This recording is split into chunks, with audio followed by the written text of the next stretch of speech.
नमस्कार विद्यार्थी मित्रांनो, के एस अकॅडमी यूट्यूब चॅनलवर आपल्या सर्वांचे स्वागत आहे. आजच्या व्हिडिओमध्ये आपण येणाऱ्या महाराष्ट्रातील सर्वच भारतीयांकरिता अत्यंत महत्त्वपूर्ण काही प्रश्न पाहणार आहोत. तर मित्रांनो, व्हिडिओ शेवटपर्यंत बघायचा आहे आणि व्हिडिओ आवडल्यास व्हिडिओला लाईक आणि चॅनलला सबस्क्राईब करायचं आहे. का तर मित्रांनो, तुम्हाला असेच महत्त्वपूर्ण व्हिडिओ नक्कीच पाहायला मिळतील. तर मित्रांनो, व्हिडिओला सुरुवात करूया. प्रश्न क्रमांक पहिला बालसाहित्य पुरस्कार कोणाला मिळाला?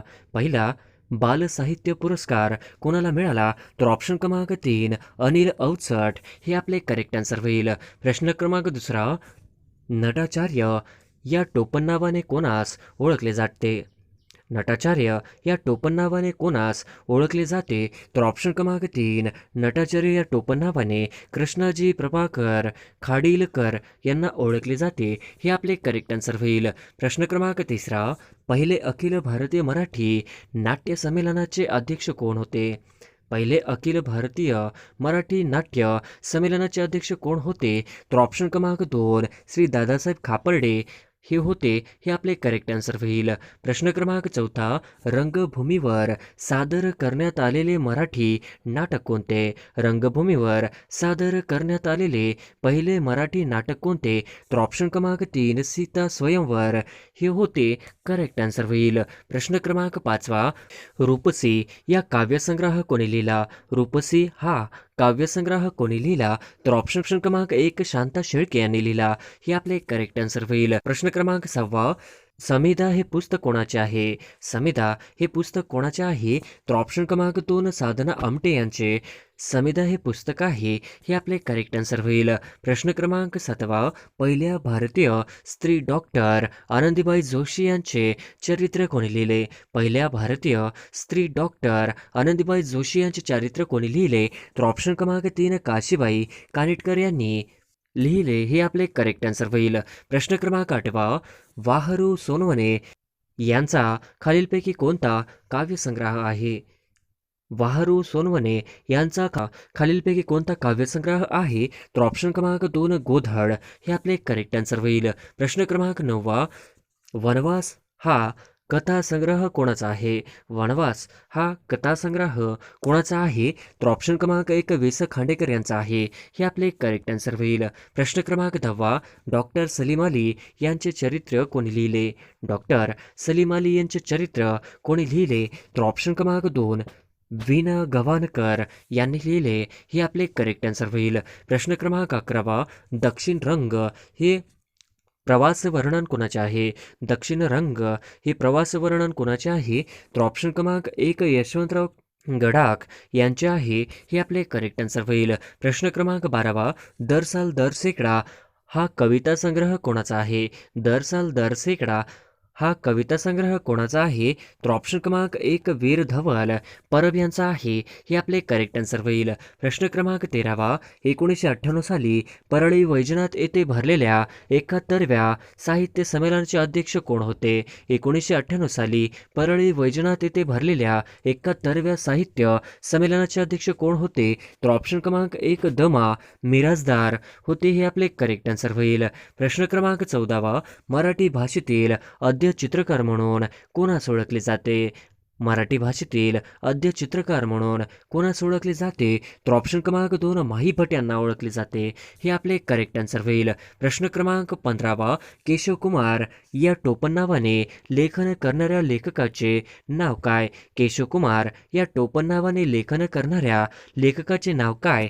तर ऑप्शन क्रमांक 3 प्रल्हाद केशव अत्रे हे आपले करेक्ट आन्सर होईल. प्रश्न क्रमांक 16, डॅश हा ज्ञानेश्वर चरित्राचा महत्त्वाचा आधार ग्रंथ होय. डॅश हा ज्ञानेश्वर चरित्राचा महत्त्वाचा आधार ग्रंथ होय. तर ऑप्शन क्रमांक 3 नामदेव गाथा हे आपले करेक्ट आन्सर होईल. प्रश्न क्रमांक 17, सौमित्र म्हणून डॅश यांना ओळखले जाते? कवी सौमित्र म्हणून डॅश डॅश यांना ओळखले जाते. तर ऑप्शन क्रमांक 3 डॉक्टर अरुणा ढेरे यांना ओळखले जाते. हे आपले करेक्ट आन्सर होईल. प्रश्न क्रमांक 18 गोतवाळा ही कादंबरी कोणाची आहे? गोतवाळा ही कादंबरी कोणाची आहे? तर ऑप्शन क्रमांक 2 आनंद यादव यांची आहे. हे आपले करेक्ट आन्सर होईल. प्रश्न क्रमांक 19 डॅश डॅश यांचा साहित्य सम्राट असा गौरव केला जातो. डॅश डॅश यांचा साहित्य सम्राट असा गौरव केला जातो. तर ऑप्शन क्रमांक 4 न. ची केळकर यांचा साहित्य सम्राट असा गौरव केला जातो. हे आपले करेक्ट आन्सर होईल. प्रश्न क्रमांक 20 मृच्छकटेक हे लेखक कोणाचे आहे? मृच्छकटेक हे लेखक कोणाचे आहे? तर ऑप्शन क्रमांक 3 शूद्रक हे आपले करेक्ट आन्सर होईल. प्रश्न क्रमांक 21 मराठीतील पहिली भाषांतरित स्वरूपाची पहिली कादंबरी कोणती? मराठीतील पहिली भाषांतरित स्वरूपाची पहिली कादंबरी कोणती? तर ऑप्शन क्रमांक 3 यांत्रिक क्रमण हे आपले करेक्ट आन्सर होईल. प्रश्न क्रमांक 22 अज्ञातवासी हे टोपणनाव कोणाचे आहे? अज्ञातवासी हे कोणाचे टोपणनाव आहे? तर ऑप्शन क्रमांक 2 दी ग केळकर हे आपले करेक्ट आन्सर होईल. प्रश्न क्रमांक 23 व्यासपर्व हा ग्रंथ कोणी लिहिला? व्यासपर्व हा ग्रंथ कोणी लिहिला आहे? तर ऑप्शन क्रमांक 1 दुर्गा भागवत हे आपले करेक्ट आन्सर होईल. प्रश्न क्रमांक 24 भारतीय संस्कृती कोशाचे जनक कोणास म्हणतात? भारतीय संस्कृती कोशाचे जनक कोणास म्हणतात? तर ऑप्शन क्रमांक 3 महादेव शास्त्री जोशी हे आपले करेक्ट आन्सर होईल. प्रश्न क्रमांक 25 नाथ माधव यांची खालीलपैकी कोणती कादंबरी आहे? नाथ माधव यांची कादंबरी खालीलपैकी कोणती कादंबरी आहे? तर ऑप्शन क्रमांक 1 सावळ्या तांडेल हे आपले करेक्ट आन्सर होईल. प्रश्न क्रमांक 26 महाराष्ट्रातील सर्वात उंच पर्वत शिखर कोणते? महाराष्ट्रातील सर्वात उंच पर्वत शिखर कोणते? तर ऑप्शन क्रमांक 1 कळसुबाई हे आपले करेक्ट आन्सर होईल. प्रश्न क्रमांक 27 पुणे करार कोणामध्ये झाला होता? पुणे करार कोणामध्ये झाला होता? तर ऑप्शन क्रमांक 3 डॉक्टर बाबासाहेब आंबेडकर व महात्मा गांधी यांच्या दरम्यान झाला होता. हे आपले करेक्ट आन्सर होईल. प्रश्न क्रमांक 28 कृष्णकाठ हा ग्रंथ कोणी लिहिला? कृष्णकाठ हा ग्रंथ कोणी लिहिला? तर ऑप्शन क्रमांक 3 यशवंतराव चव्हाण यांनी कृष्णकाठ हा ग्रंथ लिहिला. हे आपले करेक्ट आन्सर होईल. प्रश्न क्रमांक 29 दुधाचा महापूर या योजनेचे जनक कोण आहेत? दुधाचा महापूर या योजनेचे जनक कोण आहेत? तर ऑप्शन क्रमांक 3 डॉक्टर विजय कुरियान हे आपले करेक्ट आन्सर होईल. प्रश्न क्रमांक यापैकी कोणती कादंबरी भालचंद्र नेमाडे यांनी लिहिली नाही? यापैकी कोणती कादंबरी भालचंद्र नेमाडे यांनी लिहिली नाही? तर ऑप्शन क्रमांक 4 बनगरवाडी ही कादंबरी लिहिली नाही. हे आपले करेक्ट आन्सर होईल. प्रश्न क्रमांक 31 सध्या 2011ची जनगणना ही कितवी जनगणना आहे? सध्या 2011ची जनगणना ही कितवी जनगणना आहे? तर ऑप्शन क्रमांक 4 15वी हे आपले करेक्ट आन्सर होईल. प्रश्न क्रमांक 32 भारतातील प्रथम इंग्रजी वर्तमानपत्र कोणते? भारतातील प्रथम इंग्रजी वर्तमानपत्र कोणते? तर ऑप्शन क्रमांक 4 बंगाल गॅजेट हे आपले करेक्ट आन्सर होईल. प्रश्न क्रमांक 33 धुण्याचा सोडा या संयुगामधील रासायनिक पदार्थ कोणता? धुण्याचा सोडा या संयुगामधील रासायनिक पदार्थ कोणता? तर ऑप्शन क्रमांक 2 सोडियम कार्बोनेट हे आपले करेक्ट आन्सर होईल. प्रश्न क्रमांक 34 सन 2012 मध्ये कोणत्या देशात ऑलिम्पिकच्या स्पर्धा झाल्या होत्या? 2012 मध्ये कोणत्या देशात ऑलिम्पिकच्या स्पर्धा झाल्या होत्या? तर ऑप्शन क्रमांक 2 इंग्लंडमध्ये झाल्या होत्या. हे आपले करेक्ट आन्सर होईल. प्रश्न क्रमांक 35 महाराष्ट्रात कोणत्या ठिकाणी कुंभमेळा भरतो? महाराष्ट्रात कोणत्या ठिकाणी कुंभमेळा भरतो? तर ऑप्शन क्रमांक 2 नाशिक या ठिकाणी भरतो. हे आपले करेक्ट आन्सर होईल.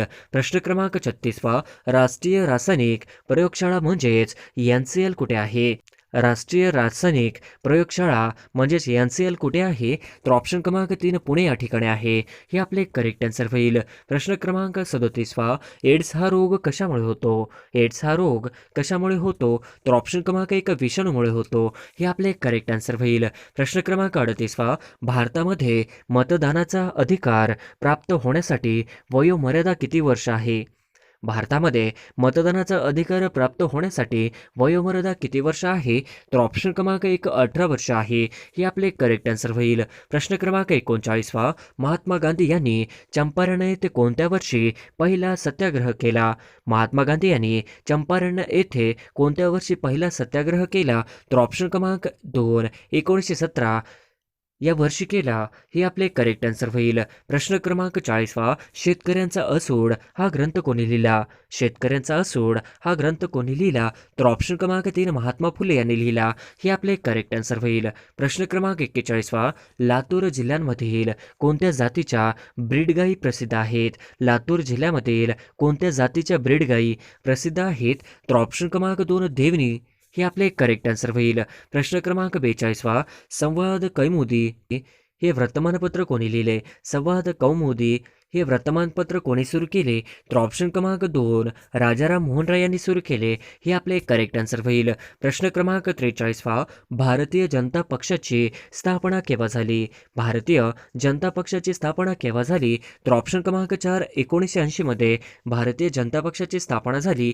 हे आपले करेक्ट आन्सर होईल. प्रश्न क्रमांक 44वा, हवेत उडणाऱ्या फुग्यात कोणता वायू घटक असतो? हवेत उडणाऱ्या फुग्यात कोणता वायू घटक असतो? तर ऑप्शन क्रमांक 4 हेलियम नावाचा वायू घटक असतो. हे आपले करेक्ट आन्सर होईल. प्रश्न क्रमांक 45वा, हॅरी पॉटर या कादंबरीचे लेखक कोण आहेत? हॅरी पॉटर या कादंबरीचे लेखक कोण आहेत? तर ऑप्शन क्रमांक 2 J.K. रोलिंग हे आपले करेक्ट आन्सर होईल. प्रश्न क्रमांक 46वा, तिबेटी स्वातंत्र्यासाठी भारत कार्यरत असणारे प्रसिद्ध व्यक्ती कोण? तिबेटी स्वातंत्र्यासाठी भारतात राहून कार्यरत असणारे प्रसिद्ध व्यक्ती कोण? तर ऑप्शन क्रमांक 1 दलाई लामा हे आपले करेक्ट आन्सर होईल. प्रश्न क्रमांक 47वा, विजेच्या दिव्यातील तार कोणत्या धातूची तार वापरतात? विजेच्या दिव्यात तार कोणत्या धातूची तार वापरतात?